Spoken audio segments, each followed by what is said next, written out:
পরশুরাম ধারাবাহিকের আজকের পর্বে টানটান উত্তেজনার মধ্যেই দেখা যায় কুসুমপুরে বিজিতের সবচেয়ে কাছের বন্ধুদের ধাওয়া করে পরশুরাম।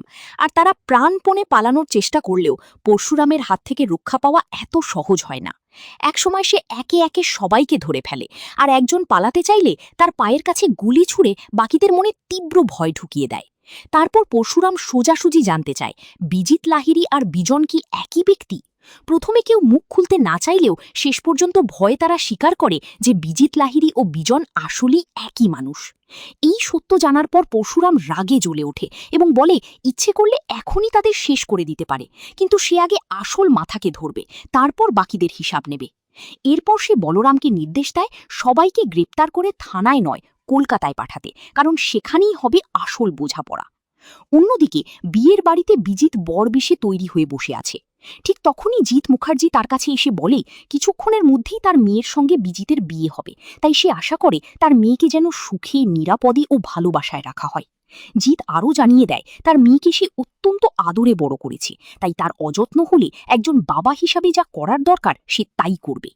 বিজিত এতে বিরক্ত হয়ে বলে বিয়ের আগেই তাকে হুমকি দেওয়া হচ্ছে, কিন্তু জিৎ শান্তভাবে জানায় এটা হুমকি নয়, বরং একজন বাবার দায়িত্ববোধ।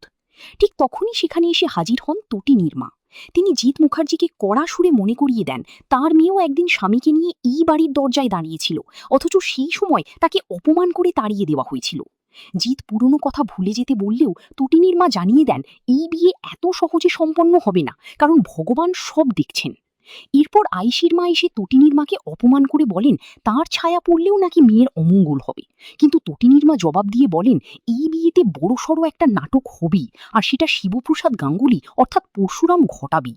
এদিকে নন্দা শিবানীর পরিচয় দিয়ে বিজিতকে ফোন করে জানায় সে কনের সাজে তার জন্য অপেক্ষা করছে।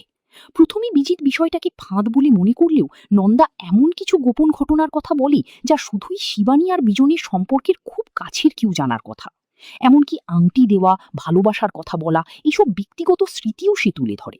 তাতে বিজিত ভয় পেয়ে যায় এবং বুঝতে পারি ব্যাপারটা সাধারণ নয়।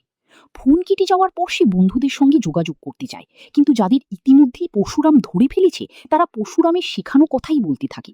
ফলে একদিকে শিবানীর রহস্যময় ফোন, অন্যদিকে বন্ধুদের অদ্ভুত কথা, সব মিলিয়ে বিজিতের মাথা পুরো ঘুরে যায়। বিয়ের লগ্ন এসে যায়। আইসির মা বরকে বরণ করেন,